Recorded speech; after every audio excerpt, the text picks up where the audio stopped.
Hey there. I am going to sit here and read chapter 2 of The Mists of Avalon. I still haven't finished it. I'm up to the very last few pages and I'm savoring it, but I'm starting it over to read aloud. So last time I read the prologue, and now I'm going to read chapter 1. Let's see. It's much longer than the prologue. Chapter 1 is quite a few pages. It's 1, 2, 3, 4, 5, 6 individual pages. So compared to the prologue, which was only 1 and a little bit, double-sided, of course. Excuse me, my nose feels kind of funny, but alright, here we go, chapter 1. Even in high summer, Tintagel was a haunted place. Igraine, lady of Duke Gorloy, looked out over the sea from the headland. As she stared into the fogs and mists, she wondered how she would ever know when the night and day were of equal length, so that she could keep the feast of the new year. This year the spring storms had been unusually violent. Night and day the crash of the sea had resounded over the castle until no man or woman within could sleep, and even the hounds whimpered mournfully. Tintagel. There were still those who believed the castle had been raised on the crags at the far end of the long causeway into the sea by the magic of the ancient folk of Ys. Duke Gorloy laughed at this, and said that if he had any of their magic, he would have used it to keep the sea from encroaching year by year upon the shoreline. In the 4 years since she had come here as Gorloy's bride, Igraine had seen land, good land, crumble into the Cornish sea. Long arms of black rock, sharp and craggy, extended into the ocean from the coast. When the sun shone, it could be fair and brilliant, the sky and water as brilliant as the jewels Gorloy had heaped upon her on the day when she told him she bore his first child. But Igraine had never liked wearing them. The jewel which hung now at her throat had been given her in Avalon, a moonstone which sometimes reflected the blue brilliance of sky and sea, but in the fog, today, even the jewel looked shattered.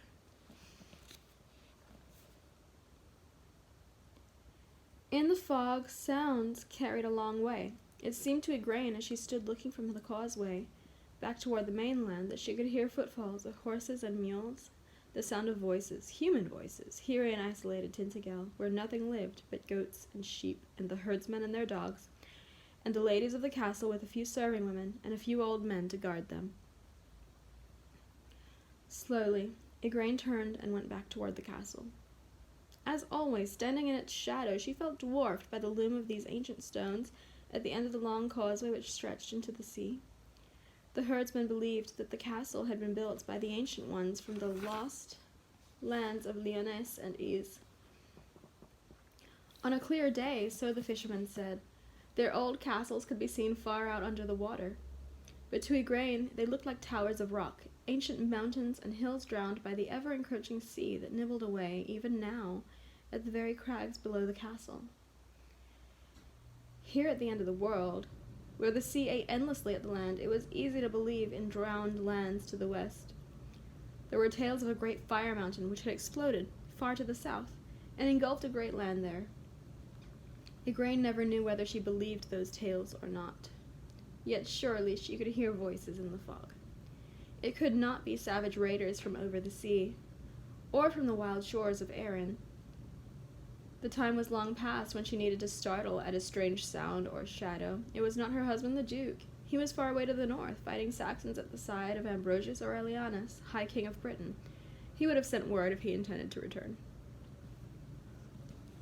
And she need not fear, if the riders were hostile. The guards and soldiers in the fort at the landward end of the causeway, stationed there by Duke Gorloy to guard his wife and child, would have stopped them. It would take an army to cut through them, and who would send an army against Tintagel? There was a time, Igraine remembered without bitterness, moving slowly into the castle yard, when she would have known who rode toward her castle. The thought held little sadness now. Since Morgaine's birth, she no longer even wept for her home, and Gorlois was kind to her. He had soothed her through her early fear and hatred, had given her jewels and beautiful things, trophies of war, had surrounded her with ladies to wait upon her, and treated her always as his equal, except in councils of war.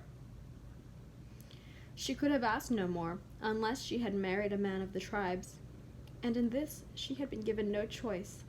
A daughter of the Holy Isle must do as was best for her people, whether it meant going to death in sacrifice, or laying down her maidenhood in the sacred marriage, or marrying where it was thought meet to cement allies. This Igraine had done, marrying a Romanized Duke of Cornwall, a citizen who lived, even though Rome was gone from all Britain, in Roman fashion. A citizen who lived, even though Rome was gone from all Britain, in Roman fashion. She shrugged the cloak from her shoulders.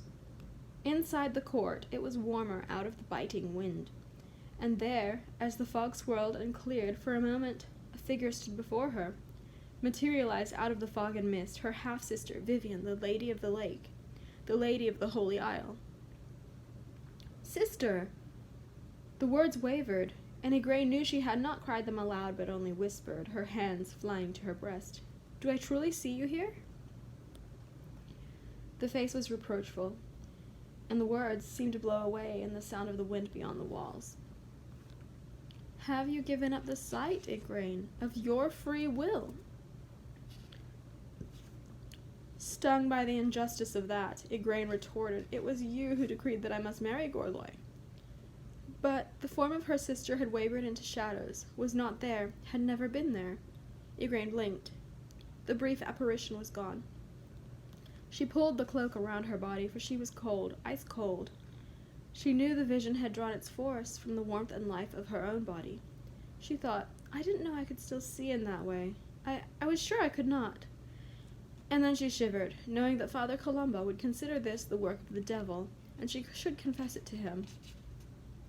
True, here at the end of the world, the priests were lax, but an unconfessed vision would surely be treated as a thing unholy.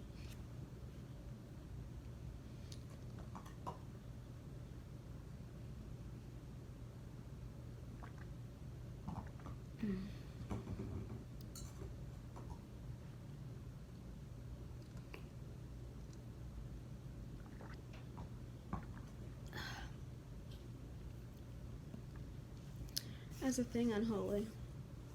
She frowned. Why should she treat a visit from her own sister as the work of the devil? Father Columba could say what he wished. Perhaps God was wiser than he was, which Igraine thought, suppressing a giggle, would not be very difficult. Perhaps Father Columba had become a priest of Christ because no college of druids would have had a man so stupid among their ranks.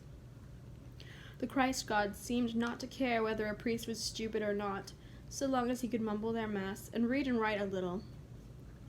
She, Igraine herself, had more clerkly skills than Father Columba, and spoke better Latin than when she wished. Igraine did not think of herself as well educated. She had not had the hardihood to study the deeper wisdom of the old religion, or to go into the mysteries any further than was absolutely necessary for a daughter of the Holy Isle.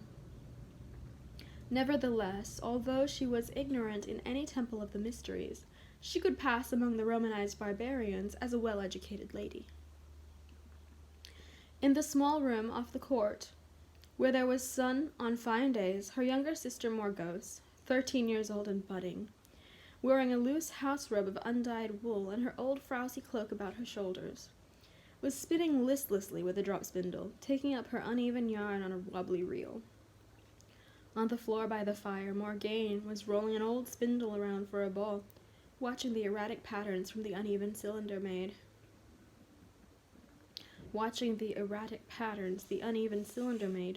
Knocking it this way and that with chubby fingers. "Haven't I done enough spinning?" Morgause complained. "My fingers ache. Why must I spin, spin, spin, all the time, as if I were a waiting woman?" "Every lady must learn to spin," rebuked Igraine, as she knew she ought to do.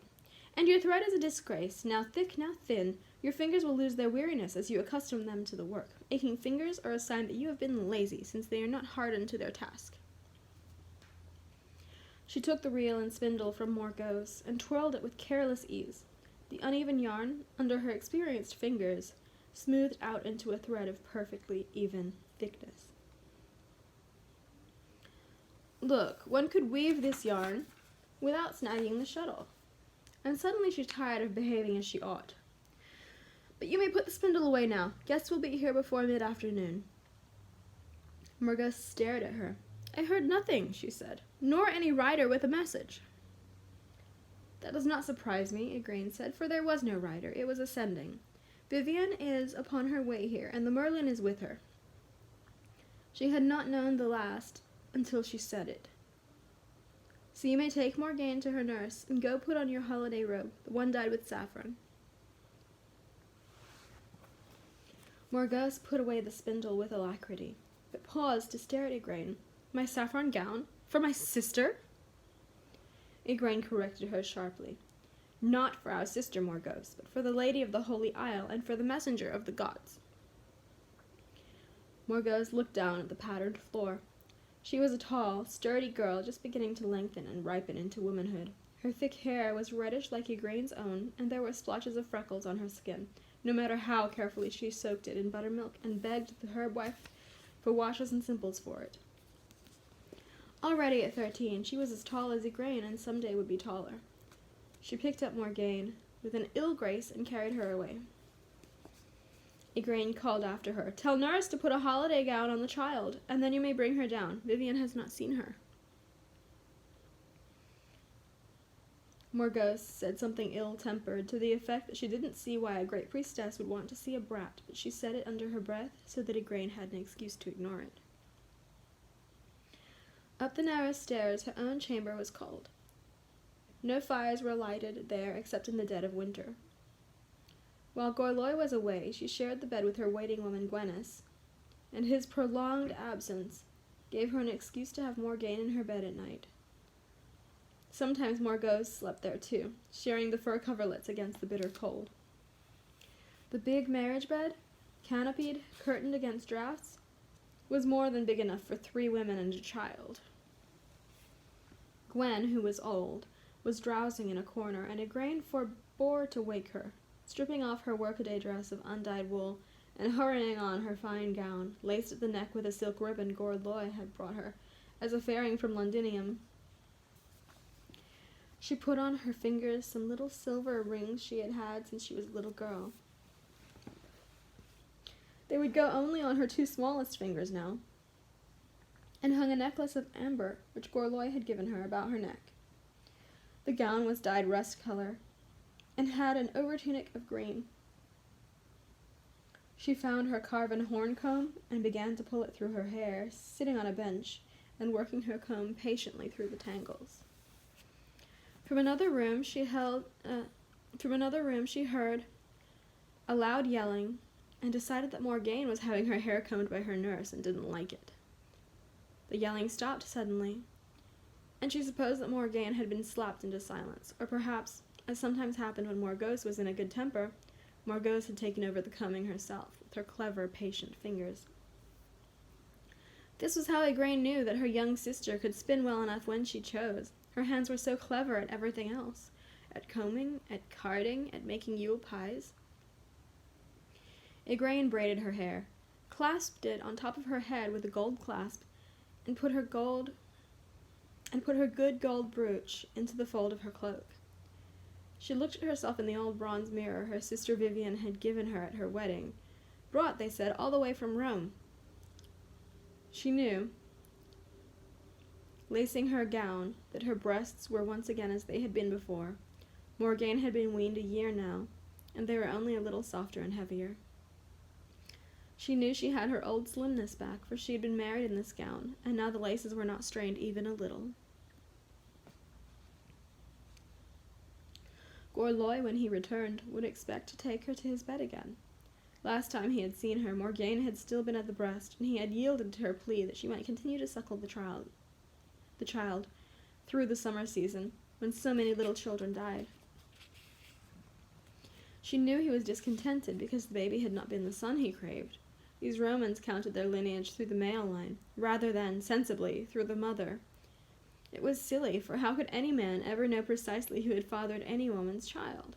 Of course, these Romans made a great matter of worrying over who lay with their women, and locked them up and spied on them. Not that Igraine needed watching. One man was bad enough. Who would want others who might be worse? But even though he was eager for a son, Gorlois had been indulgent, letting her have Morgane in her bed and continue to suckle her, even keeping away from her and lying nights with her dressing-woman, Etar, so that she would not get with child again and lose her milk. He, too, knew how many children died if they were weaned before they could chew meat and hard bread. Children fed on gruel were sickly, and often there was no goat's milk in the summer, even if they would drink it. Children fed on cows' or mare's milk often got the vomit and died, or suffered with the flux in their bowels and died. So he had left Morgane at her breast, thus postponing the son he wanted for at least another year and a half. For that, at least, she would always be grateful to him, and not murmur, however quickly he got her with child now.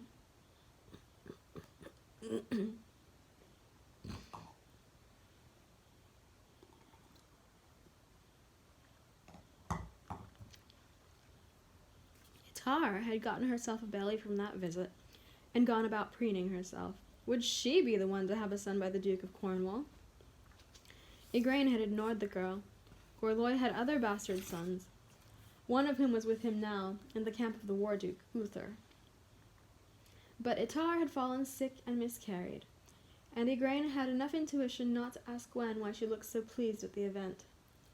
Old Gwen knew too much of herbs for Igraine's perfect peace of mind. Some day, she resolved, I will make her tell me exactly what she put into Etar's beer. She went down to the kitchen, her long skirts trailing on the stone steps. Morgause was there in her finest gown, and she had put Morgane in a holiday dress dyed saffron, so that the child looked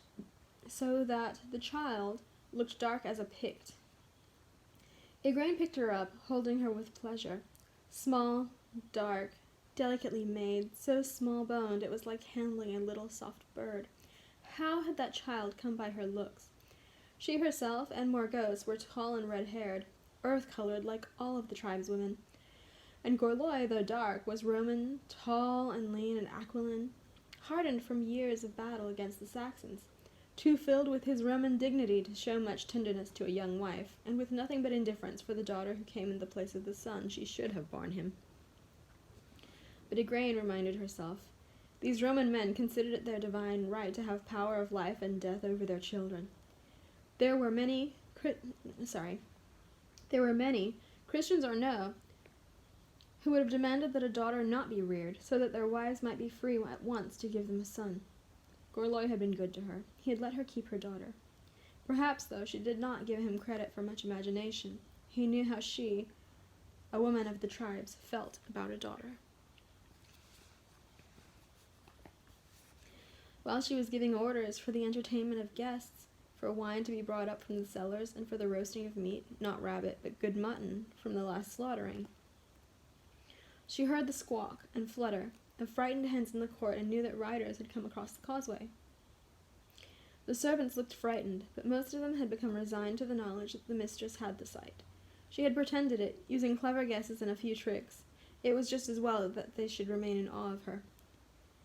Now she thought, maybe Vivian is right. Maybe I still have it. Maybe I only believed it was gone because, in those months before Morgane was born, I felt so weak and powerless.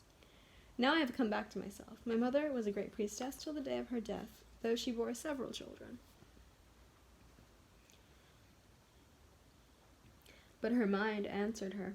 Her mother had borne these children in freedom, as a tribeswoman should, to such fathers as she chose, not as a slave to some Roman whose customs gave him power over women and children. Impatiently she dismissed such thoughts. Did it matter whether she had the sight, or only seemed to have it, if it kept her servants properly in order? She went slowly out to the courtyard, which Gorlois still liked to call the atrium, though it was nothing like the villa where she had lived until Ambrosius made him Duke of Cornwall. She found the riders dismounting, and her eyes went at once to the only woman among them, a woman smaller than herself and no longer young, wearing a man's tunic and woolen breeches, and muffled in cloaks and shawls.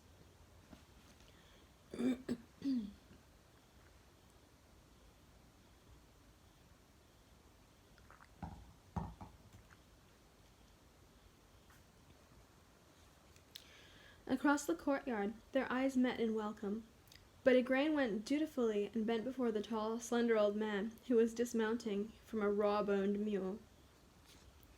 He wore the blue robes of a bard, and a harp was slung across his shoulder. I bid you welcome to Tintagel, Lord Messenger. You bestow a blessing upon our roof and honor it with your presence. I thank you, Igraine, said the resonant voice, and Taliesin, Merlin of Britain, druid, bard, clasped his hands before his face and extended them to Igraine in blessing. Her duty done for the instant, Igraine flew to her half-sister and would have bent for her blessing too, but Vivienne bent and prevented her. No, no, child, this is a family visit. Time enough later to do me honors, if you must. She clasped Igraine close and kissed her on the mouth. And this is the babe. It is easy to see she has the blood of the old people, and she looks like our mother, Igraine. No. It's easy to see she has the blood of the old people, and she looks like our mother, Igraine.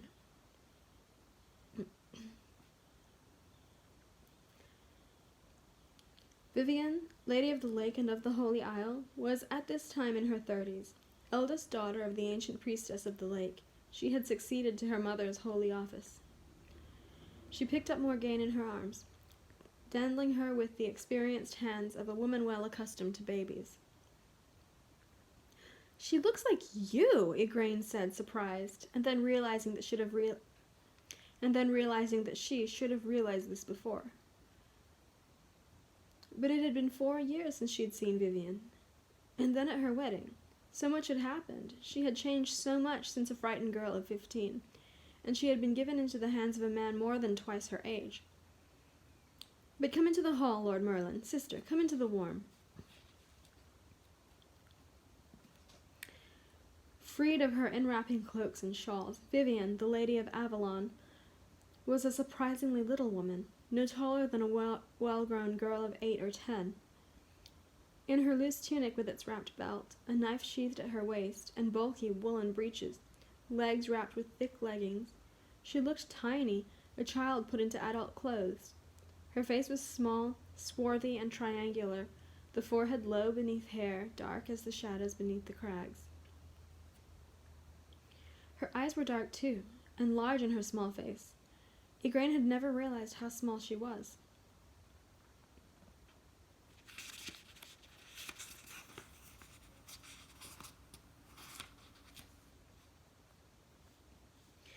A serving woman brought the guest cup, hot wine mixed with the last of the spices Gorloy had sent to her from the markets in Londinium.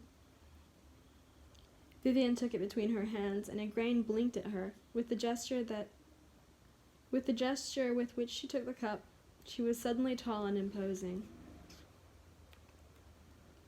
It might have been the sacred chalice of the Holy Regalia. She set it between her hands and brought it slowly to her lips, murmuring a blessing. She tasted it, turned, and laid it in the hands of the Merlin. He took it with a grave bow and put it to his lips. Igraine, who had barely entered the mysteries, somehow felt that she, too, was part of this beautiful ritual and solemnity, as in turn she took the cup from her guests, tasted it, and spoke formal words of welcome. Then she put the cup aside, and her sense of the moment dropped away. Vivienne was only a small, tired-looking woman, and Merlin no more than a stooped old man. Igraine led them both quickly to the fire. It is a long journey from the shores of the summer sea in these days, she said, remembering when she had traveled it, a new-made bride, frightened and silently hating in the train of a strange husband who, as yet, was only a voice and a terror in the night. What brings you here in the spring storms, my sister and my lady? And why could you not have come before? Why did you leave me all alone, to learn to be a wife and to bear a child alone and in fear and homesickness? And since you could not have come before, why do you come at all, when it is too late and I am at last resigned into submission? The distance is indeed long, Vivienne said softly, and Igraine knew that the priestess had heard, as she always heard, the unspoken words as well as what Igraine had said. And these are dangerous times, child. But you have grown in womanhood these years, even if they had been lonely. As lonely as the years of isolation for the making of a bard, or, she added, with the flicker of a reminiscent smile, the making of a priestess. Had you chosen that path, you would have found it equally lonely, my Igraine. Yes, of course, she said, reaching down, her face softening. You may come up onto my lap, little one. She picked up Morgaine, and Igraine watched with wonder. Morgaine was, ordinarily, as shy as a wild rabbit. Half resentful and half falling again under the old spell, she watched the child settle into Vivian's lap. Vivian looked almost too small to hold her securely. A fairy woman indeed, a woman of the old people. And indeed Morgaine would perhaps be very like her. And Morgause, how she has prospered since I sent her to you a year ago. No, I read that wrong. And Morgause? How has she prospered since I sent her to you a year ago? Vivian said, looking up at Morgause in her saffron gown, where she hung back resentfully in the shadows of the fire. Come and kiss me, little sister. Ah, you will be tall like Igraine, she said, raising her arms to embrace the girl, who came sullen as a half-trained puppy from the shadows. Yes, sit there at my knee if you want to, child. Morgause sat on the floor, leaning her head against Vivian's lap, and Igraine saw that the sulky eyes were filled with tears.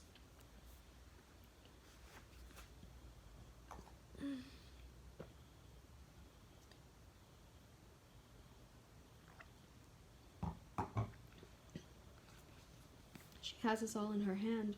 How can she have such power over us all? Or is it that she is the only mother Morgause has ever known? She was a grown woman when Morgause was born. She has always been mother, as well as sister, to both of us. Their mother, who had been really too old for childbearing, had died giving birth to Morgause. Vivian had borne a child of her own earlier in the year. Her child had died, and Vivian had taken Morgause to nurse. Morgaine had snuggled tightly into Vivian's lap. Morgause leaned on her silky red head on Vivian's knee. The priestess held the little one with one arm, while her free hand stroked the half-grown girl's long, silky hair. I would have come to you when Morgaine was born, Vivian said, but I was pregnant too. I bore a son that year. I have put him out to nurse, and I think his foster mother may send him to the monks. She is a Christian. Don't you mind his being reared as a Christian? Morgause asked. Is he pretty? What's his name? Vivian laughed. I called him Balin, she said, and his foster mother named her son Balin. They are only 10 days apart in age, so they will be reared as twins, no doubt. And no, I do not mind that he is reared as a Christian. His father was so, and Priscilla is a good woman. You said the journey here was long. Believe me, child, it is longer now than it was when you were wedded to Gorloy. Not longer, perhaps, from the Isle of the Priests, where their holy thorn grows, but longer, far longer, from Avalon. And that is why we came here, said the Merlin suddenly, and his voice was like the tolling of a great bell, so that Morgaine sat up suddenly and began to whimper in fright. I do not understand, said Igraine, suddenly uneasy. Surely the two lie close together. The two are one, said the Merlin, sitting very erect.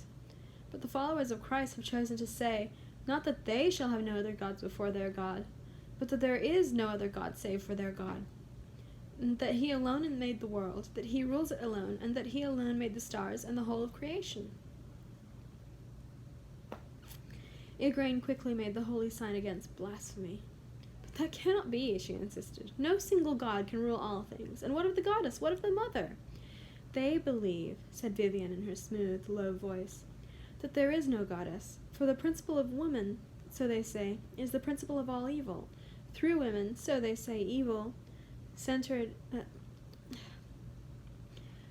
through woman, so they say, evil entered this world.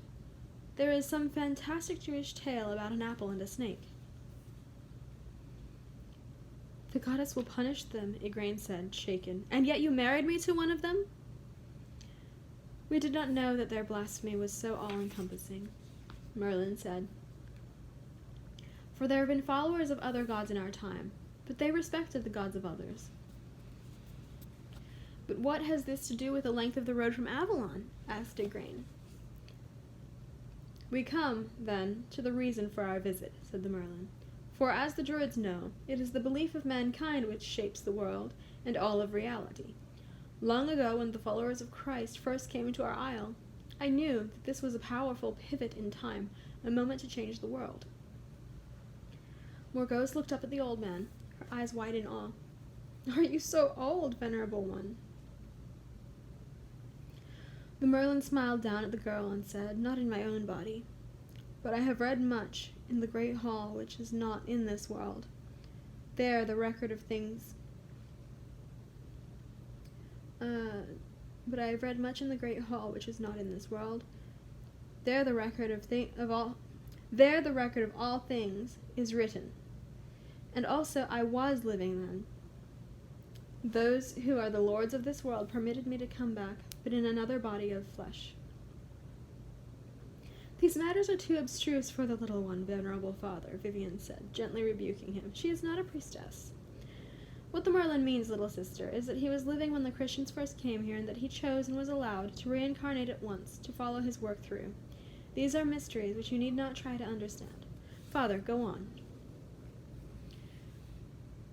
I knew that this was one of those moments where the history of all mankind will be changed, the Merlin said. The Christians seek to blot out all wisdom save their own, and in that strife they are banishing from this world all forms of mystery, save that which will fit into their religious faith. They have pronounced it as heresy that men live more than one life, which every peasant knows to be true. But if men do not believe in more than one life, Igraine protested, shaken, how will they avoid despair? What just God would create some men wretched and others happy and prosperous, if one life were all that they could have? I do not know, said the Merlin. Perhaps they wish men to despair at the harshness of fate, so that they may come on their knees to the Christ who will take them to heaven. I do not know what the followers of Christ believe, or what they hope for. His eyes were closed for a moment, the lines of his face bitter. But whatever it is they believe, the views they hold are altering this world, not only in the spirit, but on the material plane. As they deny the world of the spirit and the realms of Avalon, so those realms cease to exist for them. They still exist, of course, but not in the same world with the world of the followers of Christ. Avalon, the Holy Isle, is now no longer the same island as the Glastonbury, where we of the old faith once allowed the monks to build their chapel and their monastery. For our wisdom and their wisdom. How much do you know of natural philosophy, Igraine? Very little, said the young woman, shaken, looking at the priestess and the great druid. I have never been taught. A pity, said the Merlin, for you must understand this, Igraine. I will try to make it simple for you. Look you, he said, and took the gold torque from his throat, then drew his dagger. Can I put this bronze and this gold into the same place at once? She blinked and stared, not understanding. No, of course not. They can be side by side, but not in the same place unless you move one of them first. And so it is with the Holy Isle, said Merlin. The priests swore an oath to us 400 years ago, before even the Romans came here and tried to conquer, that they would never rise against us and drive us forth with weapons. For we were here before them, and they were suppliants, and weak. And they have honored that oath, so much I must give to them. But in spirit, in their prayers, they have never ceased to strive with us for their God to drive away our gods, their wisdom to rule over our wisdom. In our world, Igraine, there is room enough for many gods and many goddesses. But in the universe of the Christians, how can I say this? There is no room for our vision or our wisdom. In their world, there is one God alone. Not only must he conquer over all gods, he must make it as if there were no other gods, had never been any gods, but only false idols, the work of their devil, so that, believing in him, all men may be saved in this one life. This is what they believe. And as men believe, so their world goes, and so the worlds, which once were one, are drifting apart.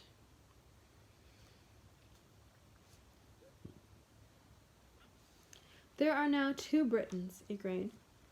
Their world under their one God and the Christ, and beside it and behind it, the world where the Great Mother still rules, the world where the old people have chosen to live and worship. This has happened before. There was the time when the fairy folk, the shining ones, withdrew from our world, going further and further into the mists, so that only an occasional wanderer now can spend a night within the elf mounds. And if he should do so, time drifts on without him, and he may come out after a single night and find that his kinsfolk are all dead, and that a dozen years have gone by. And now I tell you, Igraine, it is happening again. Our world, ruled by the goddess and the horned one, her consort, the world you know, the world of many truths, is being forced away from the mainstream course of time. Even now, Igraine, if a traveler sets out with no guide for the Isle of Avalon, unless he knows the way very well, he cannot come there, but will find only the Isle of the Priests. To most men, our world is now lost in the mist of the summer sea. Even before the Romans left us, this was beginning to happen.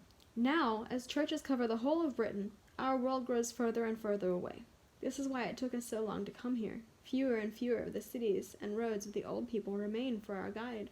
The worlds still touch, still lie upon one another, close as lovers, but they are drifting apart. And if they are not stopped, one day there will be two worlds, and none can come and go between the two. Let them go, interrupted Vivian angrily. I still think we should let them go. I do not want to live in a world of Christians who deny the mother. But what of all the others? What of those who will live in despair? The Merlin's voice was like a great soft bell again. No, a pathway must remain, even if it is secret. Parts of the world are still one. The Saxons reign in both worlds, but more and more of our warriors are followers of Christ. The Saxons are barbarians and cruel, said Vivian. The tribes alone cannot drive them from these shores, and the Merlin and I have seen that Ambrosius is not long for this world, and that his war-duke, the Pendragon, is it Uther they call him, will succeed him. But there are many in this country who will not rally to the Pendragon. Whatever may befall our world in the spirit, neither of our worlds can long survive the fire and sword of the Saxons. Before we can fight the spiritual battle which will keep the worlds from moving further apart, we must save the very heart of Britain from being ravaged by Saxon fires. Not only the Saxons assault us, but Jutes, Scots, all the wild folk who are moving down from the north, every place, even Rome itself is being overpowered. There are so many of them. Your husband has been fighting all his life. Ambrosius, Duke of Britain, is a good man, but he can command loyalty only from those who once followed Rome. His father wore the purple, and Ambrosius, too, was ambitious to be emperor. But we must have a leader who will appeal to all the folk of Britain. But Rome remains, Igraine protested. Gorlois told me that when Rome had overcome her troubles in the great city, the legions would return. Can we not look to Rome for help against the wild folk from the north? The Romans were the greatest fighters of the world. They built the great wall to the north to hold back the wild raiders. Merlin's voice took on the empty sound that was like the tolling of a great bell. I have seen it in the Holy Well, he said. The eagle has flown, and shall never return to Britain. Rome can do nothing, Vivian said. We must have our own leader, one who can command all of Britain. Otherwise, when they mass against us, all Britain will fall, and for hundreds and hundreds of years we will lie in ruins beneath the Saxon barbarians. The worlds will drift irrevocably apart, and the memory of Avalon will not remain even in legend to give hope to mankind. No, we must have a leader who will command. We must have a leader who can command loyalty from all the people of both the Britons, of both the Britons,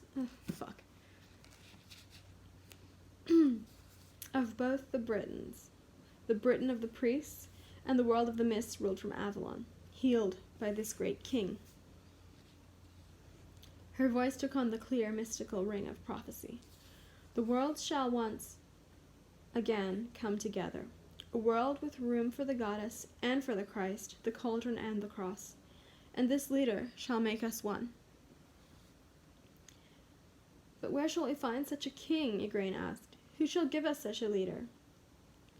And then suddenly she was afraid, felt ice pouring down her back, as the Merlin and the priestess turned to look at her, their eyes seeming to hold her motionless as a small bird under the shadow of a great hawk. And she understood why the messenger prophet of the Druids was called the Merlin. But when Vivian spoke, her voice was very soft. She said, "You, Igraine, you shall bear this great king." All right. That was a big one. That was a lot of words. All right, so that is chapter 1 of The Mists of Avalon, and I hope that you enjoyed it, and I'll read chapter 2 next time.